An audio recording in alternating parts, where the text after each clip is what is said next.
colocar aqui para vocês verem. A gente vai ter uma espécie aqui de ranqueamento desses argumentos. E eu separei aqui, digamos, acho que são 5 níveis, né, da ruindade do argumento. Tem um nível mais tranquilo, que eu estou só fazendo perguntas, esse aqui. Tem um nível um pouco acima, que parece forte para quem nunca estudou história. Aí tem um nível intermediário, que é o PDF achado num fórum em 2009. Tem o outro, que é fonte Vozes da Minha Cabeça, e fanfic histórica romana.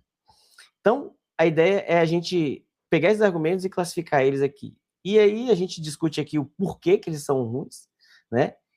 E bota para votação. Quando eu apertar o botãozinho ali, a votação fica liberada. Então, quem estiver assistindo, acessa esse link aqui, deixa a janela aberta lá, e aí a gente vai votando. Beleza? Vamos fazer a dinâmica assim.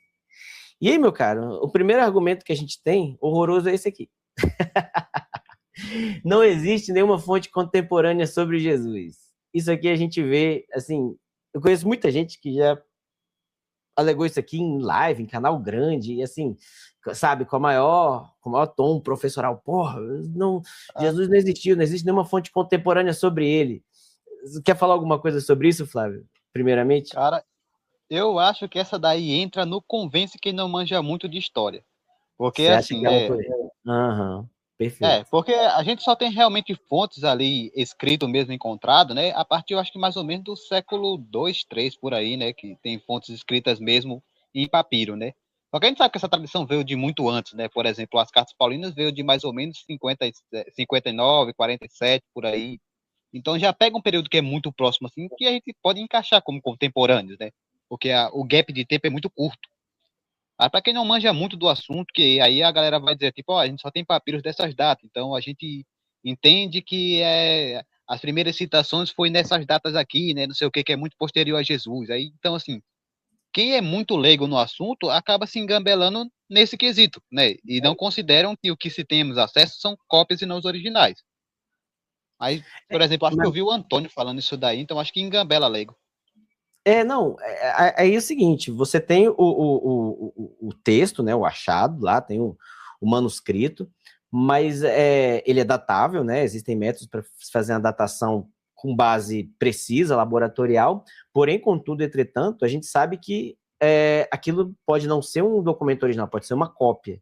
E fazendo análise crítica textual, chegou-se a uma datação né, de vários textos daqueles, e de fato, por exemplo, evangelhos não são contemporâneos de Jesus, mas são ali de um período que eu acho que talvez historicamente, e isso é uma coisa que aí eu acho que é um pouco uma deficiência, talvez seria do pessoal da história, de não ser um pouco mais quantitativo, sabe, Flávio? De tipo, vamos montar aqui uma distribuição. Quais são os personagens históricos que a gente tem, por exemplo, da antiguidade? Aí tem uma lista inteira de personagens históricos. Quais são as fontes que citam esses personagens históricos? São essas aqui as fontes, aí faz essa ligação. Aí qual que é o período de tempo entre o personagem histórico, onde ele, né, o período que ele supostamente viveu, e período da fonte. E aí você tem esse dado, digamos assim, numa tabela, que você pode saber o que é comum em termos de proximidade, né, do personagem, e o que não é. E que, inclusive, permite que as pessoas, né, possam, inclusive, começar a falar em probabilidade ainda condicional, né, assim, para certo tipo de personalidade histórica, como, por exemplo, reis, imperadores e elites da época. É mais comum você ter, talvez, fontes mais contemporâneas. Pessoas que, ao seu tempo, não foram tão relevantes, como é o caso do próprio Jesus de Nazaré, é comum você não ter, na verdade, fonte contemporânea, né? Não é só Jesus que parece que se enquadra nesse caso. Então, a gente escuta muito o pessoal da história falar sobre isso, mas a gente não tem essa coisa com uma base quantitativa, que acho que seria um argumento bem forte, sabe, para gerar convencimento e jogar esse tipo de argumento lixo fora de uma vez por todas. Mas, enfim. Mas se a gente for utilizar meramente a questão do contemporâneo, então até Aristóteles, Platão, Sócrates, a gente não vai interpretar ele como personagem real, porque a gente não tem fonte contemporânea nenhuma. A gente tem fontes que são bem posteriores a eles, né? Então, assim, Jesus ele tem o privilégio de ser um personagem que ele nem era muito importante e tinha fontes sobre ele em um período de tempo muito curto. Pós o evento, por exemplo, 20 anos pós o evento, já tinha fontes sobre ele. E essas fontes já eram fontes que já tinham uma visão mística dele. Ou seja, a comprovação mais ainda desse processo ali que se teve ali, como o próprio Bart Ehrman trabalha nos livros dele, desse processo de divinização do personagem, que em 20 anos já teve esse processo de pegar esse personagem histórico e colocar essas características místicas nele. Perfeito, Por exemplo, perfeito. alguns historiadores trabalham com um gap de, sei o que, deixa eu ver, uns 5, 6 anos de diferença da morte de Jesus, já está sendo algumas coisas sendo escritas, mas o que é consenso hoje é que 20 anos após, que começou a ter os primeiros escritos, mas alguns já trabalham já com 5 anos após ter alguma coisa já que está sendo registrada já. Cara, perfeito, perfeito. Ó, o Abrantes chegou aí. Fala, Abrantes. Boa noite, meu caro. Tudo certo? Boa noite. Quer fazer algum acréscimo aí a esse lindo argumento aqui? Deixa eu desligar aqui, que eu estou com o YouTube aqui. Agora sim. Estava saindo duas vozes aí. Vocês estão me ouvindo bem? Perfeito. Não, essa coisa da fonte contemporânea, quer dizer, eu entendo assim, contemporânea seria assim, quem escreveu, seja lá quem escreveu, são pessoas que tiveram contato com pessoas que conheceram Jesus, é isso que eu entendo que é contemporâneo, tá? Então, assim, um argumento que eu vejo para contemporaneidade é que a maior parte dos analistas consideram que os 4 evangelhos foram escritos ali no século I, tá? A maior parte dos autores concorda com isso. E tem também um outro elemento que eu acrescentaria. Você vê que, por exemplo, Jesus, ele profetizou a queda do templo. Ele literalmente, que essas pedras aqui vão cair, etc. E tudo indica que esses evangelhos foram escritos depois desse acontecimento, né? Já depois dos anos 70.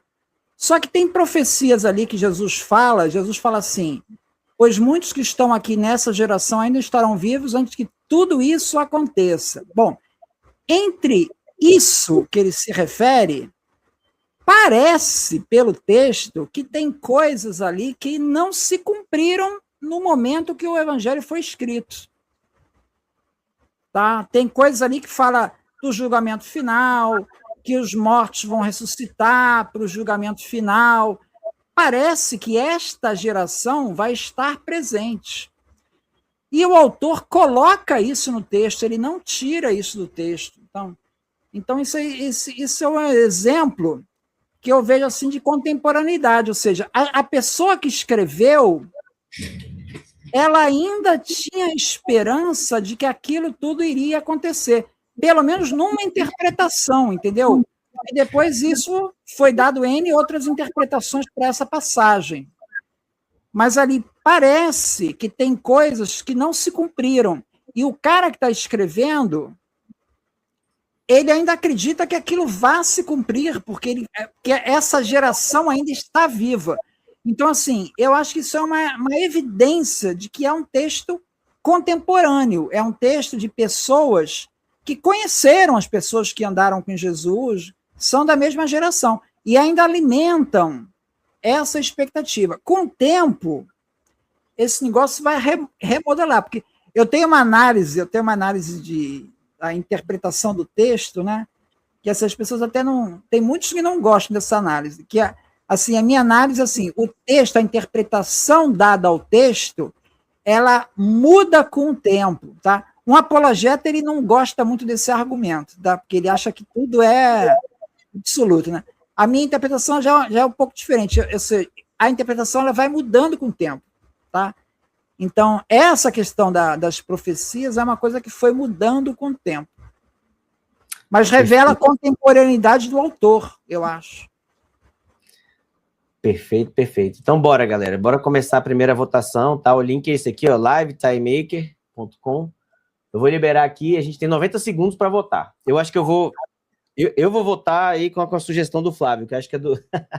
parece forte para quem nunca estudou história, me parece bem adequado. Então, vamos lá. Soltei aqui. Tá valendo. É só colocar as coisas nas caixinhas. Então, aqui, por exemplo. A gente concordou, então. Todo mundo concorda, por exemplo, que esse argumento aqui, né, Por exemplo, não existe fonte sobre Jesus, ele parece forte para quem nunca estudou história. De acordo, Abrantes? Ou você contesta? Então, beleza. Então é isso aqui mesmo. Vamos passar para o próximo argumento aqui, que ele é igualmente ruim. Ó. Os evangelhos são cópias de mitos pagãos, tipo Horus. Esse aqui eu adoro, porque o cara que faz isso, ele mostra que ele não entende nada de cristianismo, nem de mitologia antiga, né? Então, o cara simplesmente ele acha que tem um nascimento virginal. Não, então isso aí imitou de Dionísio. Teve um nascimento de não sei de quem. Não, isso aí é característica de Horus. Eu nem sei se Dionísio teve nascimento virginal, eu acho que não, até porque o Tomás e o Davi estavam... não teve, né? Não, então, os caras corrigiu ele, a gente corrigiu ele, inclusive, né? E esses caras são teimosos, cara, eles insistem. Porque é o seguinte, pô, o que aconteceu com Hércules, que eles estavam colocando aí, dizendo que foi um nascimento virginal, a mulher lá, que era mãe de Hércules, né? Ela era casada e tudo. Zeus chegou lá em caçar por mulher casada. E no caso do Dionísio, né? A mulher não chegou nem a ter o bebê, vamos dizer assim, né? Ela morreu queimada porque Zeus apareceu com a sua imagem plena e a mulher pegou fogo porque não pode ver a imagem de um deus em sua plenitude. Deus pegou o coração dela, enfiou na coxa dele, costurou, e depois o Dionísio nasceu das coxas do Zeus. Então, nem tem como dizer que Zeus era virgem, pô. Tu dizer que Zeus era virgem é sacanagem também. Mas não Zeus virgem. Tá, entendi. Ele nasceu da coxa de Zeus. Puta, que coisa bizarra. Ele nasceu da coxa de Zeus. Caraca. Tem também o caso do Mitra. Mitra também falar que nasceu de uma virgem. Só que o Mitra, o que acontece? Na verdade, ele nasceu de uma rocha. A rocha se partiu e formou-se ali uma caverna. Então, dessa rocha nasceu Mitra. Quer dizer, no momento que Mitra nasce, não tem ser humano, entendeu? O ser humano vai nascer depois que o touro lá espalha o sêmen pelo universo. Aí nasce a humanidade. Então, no nascimento de Mitra, não tem pastor, não tem virgem, não tem nada, porque não tem nem ser humano. Tem uma rocha. Ele nasceu de uma rocha. Essa é a história. Quer dizer, ou seja, você tem coisas que parecem ali em Mitra, com o cristianismo? Com certeza tem. Aquela coisa da partilha do pão, aquela coisa... tem suas similaridades. O problema desse argumento é que, assim, as pessoas pegam só o que é similar. O que é diferente, o cara bota debaixo do tapete. Aí não dá. Ou seja, quando tu pega a história toda, fica muito diferente, entendeu? Não tem nada a ver. Uma coisa não lembra a outra. E outra questão o cristianismo, ele está nascendo dentro do judaísmo, tá? Vamos combinar. Está nascendo dentro do judaísmo. Então, assim, se é para copiar alguma coisa, é muito mais razoável que esse povo vá copiar dos costumes judaicos, pô. O cara vai copiar, sei lá, de um troço lá de Hércules, pô, um troço lá que não está nem circulando ali naquela região, esse negócio aí. O Abrantes deve ter visto esse filme aí, ó. Eu não sei se o Luciano, não sei quantos anos você tem, Luciano, mas não sei se você chegou a assistir essa baboseira aí. Zeitgeist. Você chegou a ver essa porcaria? Eu não vi, não, mas o que é? São umas correlações malucas aí que o cara faz? Não, isso aqui é um filme feito com base no livro de uma autora que ela usava um pseudônimo de Acaria S, alguma coisa assim. O nome dela era, se eu não me engano... Dorothy Murdoch, alguma coisa. E ela lançou esse livro, justamente, foi ela que popularizou essa ideia de que Jesus é uma espécie de cópia, ou digamos, uma formação baseada em mitos pagãos, né? Em mitos como Horus, por exemplo. Então, esse vídeo ele estava gratuito no YouTube até 10 anos atrás, deve continuar. Então, assim... Não vou recomendar que vocês assistam, mas se vocês quiserem saber de onde é que veio essa baboseira, isso aqui, inclusive, cara, na época, lá para meados de 2010, na época que não tinha esse negócio de StreamYard, essas coisas, eu lembro que o Antônio Miranda, ele gravava vídeo na casa dele, como não dava para chamar muita gente, né? Tinha essa tecnologia de cada um fazer vídeo da sua casa, ele chamava todo mundo para casa dele e gravava lá, entendeu? Os vídeos dele. E ele defendia essa porcaria aqui, por exemplo.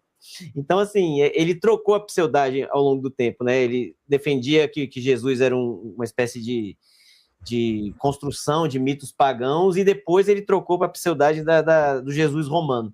Mas, enfim, tem pseudagem miticista de tudo quanto é jeito.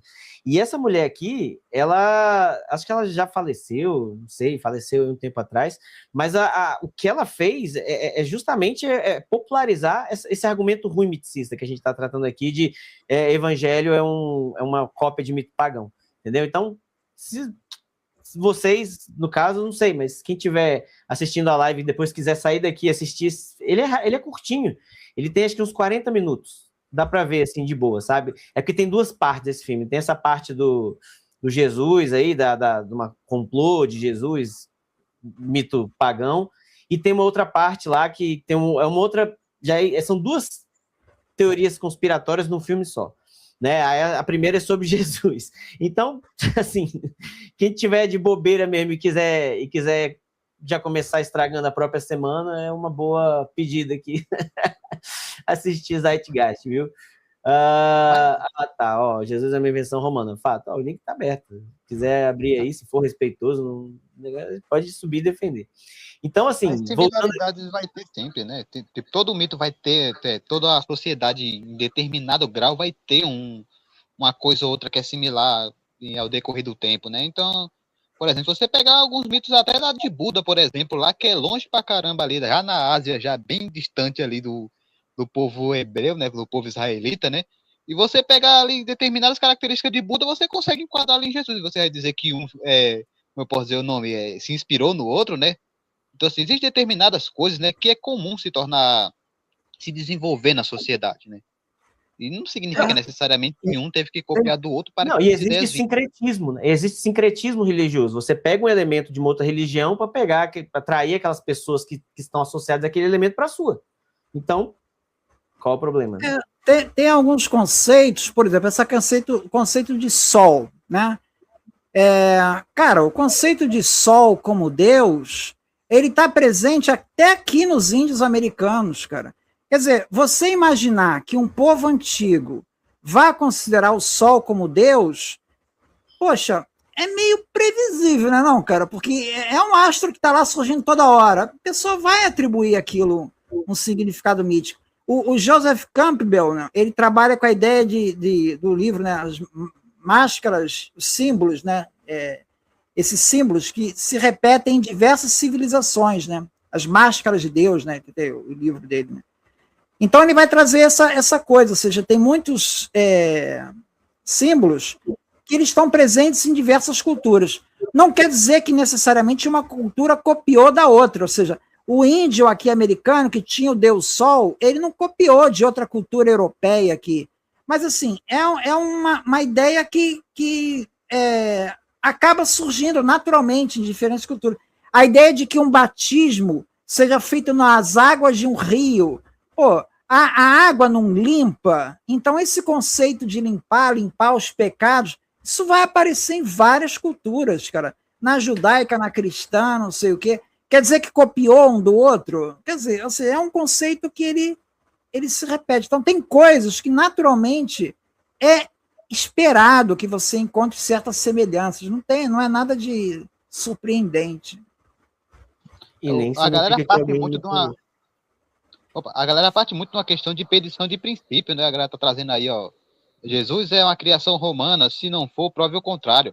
Mas se está trazendo uma afirmação nova, uma afirmação que não tem respaldo acadêmico, quem está com o ônus da prova é quem afirma. Né? Então, quando alguém vai dizer, ó, eu estou afirmando isso daqui, prove o contrário do que eu estou afirmando, ao invés de você demonstrar as evidências daquilo que você está trazendo, isso é petição de princípio. Isso é falácia. É por isso que isso não é levado para a academia. Eu não vou nem responder, porque eu não sei se o cara está falando sério ou se ele está falando zoeiro aí, a gente fica aqui, né, se batendo, às vezes o cara tá só querendo se divertir aí nos comentários, eu deixo, né, então, enfim,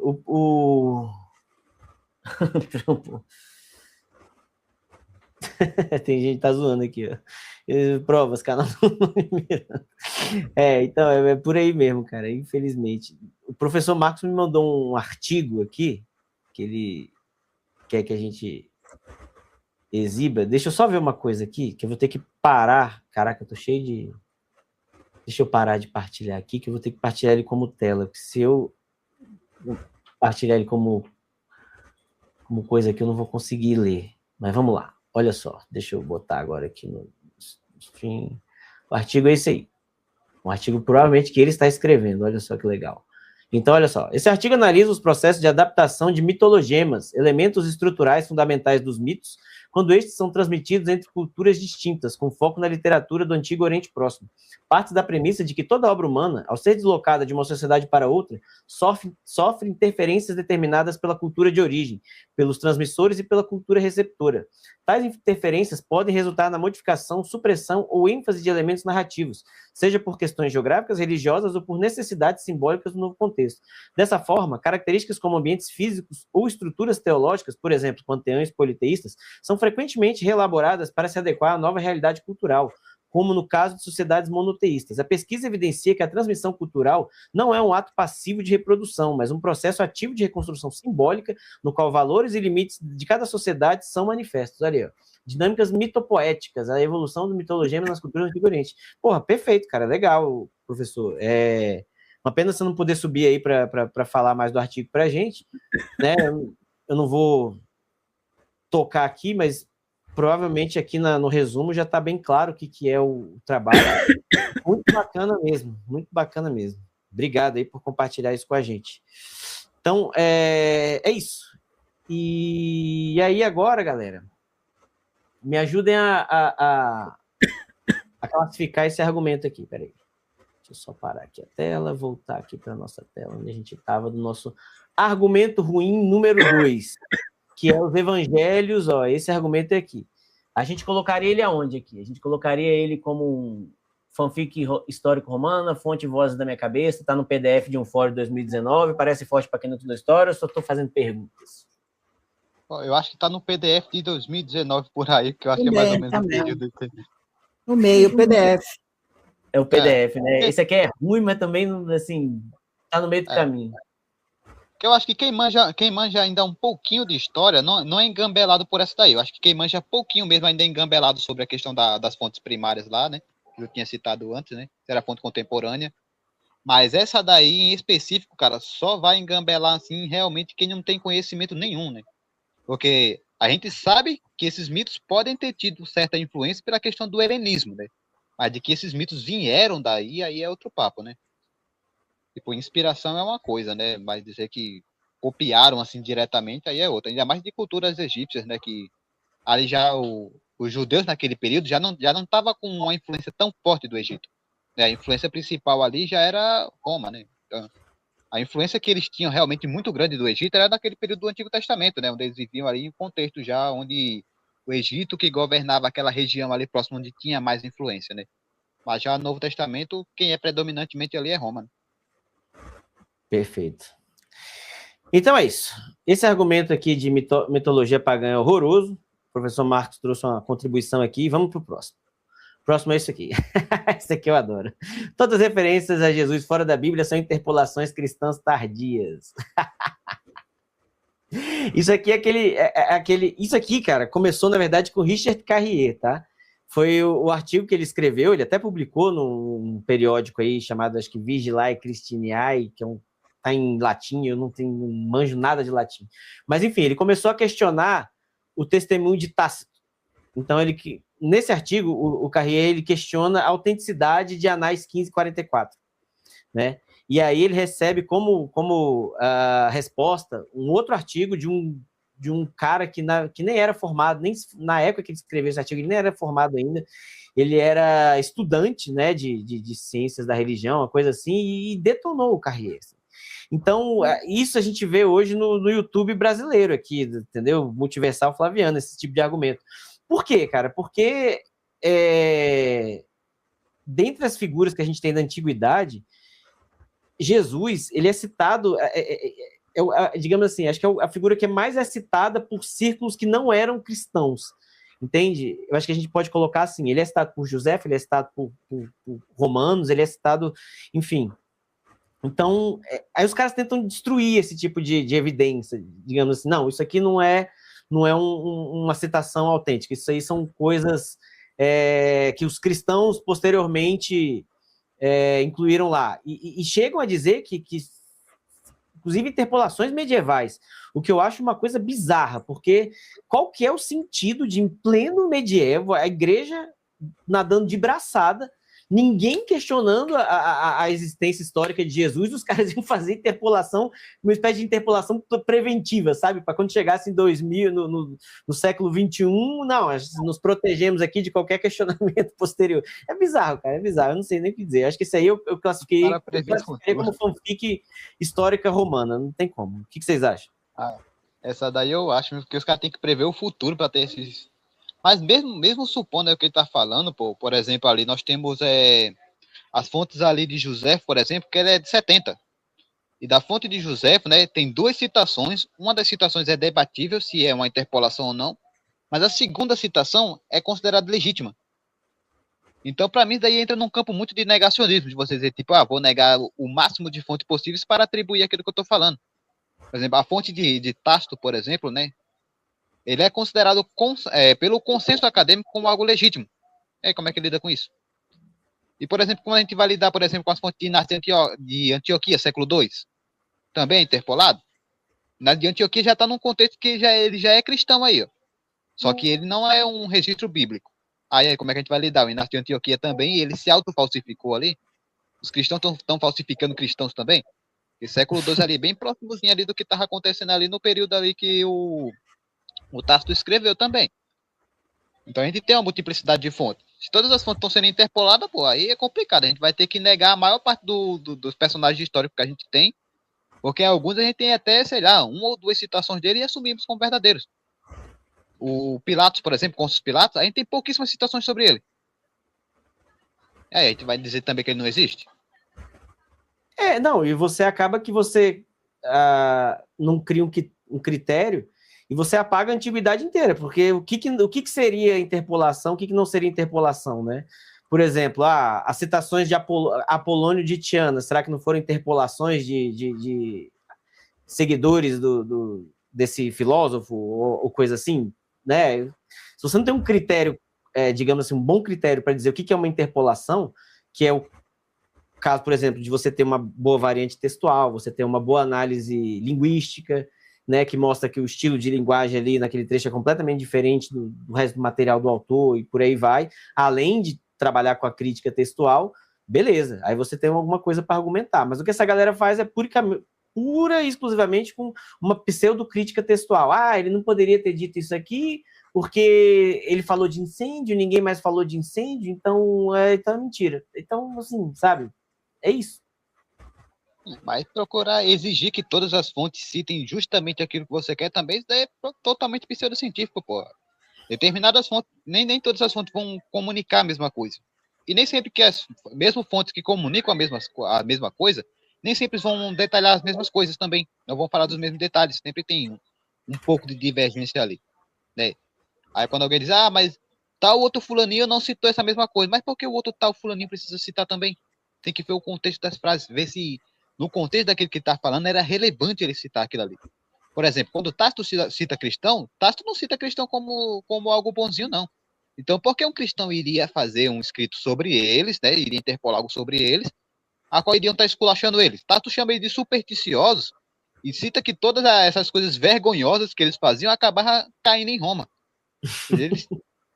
Então, eu estou chamando a minha religião de algo vergonhoso, de algo supersticioso, né? Mas é para dar credibilidade, tem cara que afirma isso, é para dar credibilidade. E aí você pega as interpolações que são consideradas, digamos assim, parcialmente no texto lá de Flávio Josefo, que bota o cristianismo como a 7ª maravilha do mundo. Então, assim, tem uma discrepância aí, né, que não dá para explicar. Existe ali, no caso do Josefo, né? No caso do Josefo, você tem, como chamou a atenção ali o Flávio, né? Você tem 2 passagens ali que falam na Antiguidade Judaica, no capítulo 18, que é o testemunho flaviano, e no capítulo 20, que fala de Tiago, irmão de Jesus, que Tiago é uma liderança judaica e que foi morta ali pelos judeus. Tudo isso bate com o testemunho que a gente tem do Eusébio, que também atribui esse Tiago, irmão de Jesus, esse destino, né? Então, assim, ninguém contesta, nenhum autor. Existe um compêndio de Flávio Josefo, que ele está em português e foi publicado recentemente em português, e ele foi traduzido pelo Ivan Esperança, o livro, Ivan Esperança. E num desses capítulos tem uma autora chamada Alice Willey. Ela examina exatamente o testemunho flaviano. E ele faz uma análise de toda a pesquisa do testemunho flaviano. E existe um consenso de que essa segunda referência do Tiago, irmão de Jesus, não há maiores divergências que seja o próprio Jesus ali falando sobre Jesus. A divergência está em relação ao testemunho flaviano, mas que a maior parte dos autores concorda que é uma interpolação parcial ali no coisa. Com relação aos argumentos de que toda passagem é fraudada, o argumento mais forte que eu vi é do Olson, tá? Que ele vai citar ali, quando fala dos milagres, que Jesus era realizador de milagres incríveis, né? Ali, no grego, aparece a expressão paradoxon ergon poetes. Paradoxais incríveis, fantásticos, paradoxais maravilhosos, né? Ergon, trabalhos, feitos, ações. E poetesa aí, que normalmente poetesa é poeta. Mas nessa passagem, ele tem o significado de fazedor, realizador. É a única passagem do Josefo que ele usa poetês com sentido de realizador. É incomum o Josefo usar com esse significado. E a única passagem que vai aparecer essa expressão, paradoxon ergon poeteso, o Olson que fez essa descoberta, vai estar em Eusébio. Eusébio é o único que usa esse paradoxon ergon poetes, o poetes significando realizador. Então, o Olson vai dizer, quem fez essa passagem, isso é uma interpolação do Eusébio. O Olson vai dizer isso. Há um debate em torno disso, mas, assim, no final das contas, o Olson está minoritário na história. O pessoal não conseguiu convencer ele. Mas, de qualquer maneira, está se falando da interpolação de um trecho. O trecho inteiro, a maior parte dos autores concorda que tem um núcleo original. Então, assim, fica numa situação difícil você negar que não fala nada de Jesus, o Josefo, quando tem essa passagem 18 disputada e a capítulo 20 consensual sendo. Quer dizer, você tem que entrar numa linha negacionista, né? Para você ir rejeitando essas poucas evidências que a gente tem, mas em termos de antiguidade até que é bastante coisa, tá? Gente, o homem tá falando sério aqui, ó. Achei que ele tava de zoeira, mas ele é flaviano mesmo. Então vamos lá. Seguinte. Eu vou até responder a questão dele, pô, que é o seguinte, na passagem de Tácito, né, ele deixa até bem claro no seguinte ponto, né? Ele fala de um Cristo crucificado por Pilatos. É citado isso daí. Agora, assim, trago o desafio. Qual outra pessoa em toda a história recebeu o título de Cristo, século I, que foi crucificado por Pilatos? Traga um aí que eu digo. O consenso acadêmico está errado. Isso é verdade. Bom, esse argumento horroroso eu estou classificando lá na fanfic histórica romana. Se algum de vocês tiver alguma divergência, pode abrir aí agora. Então, beleza. Vamos para o próximo, então.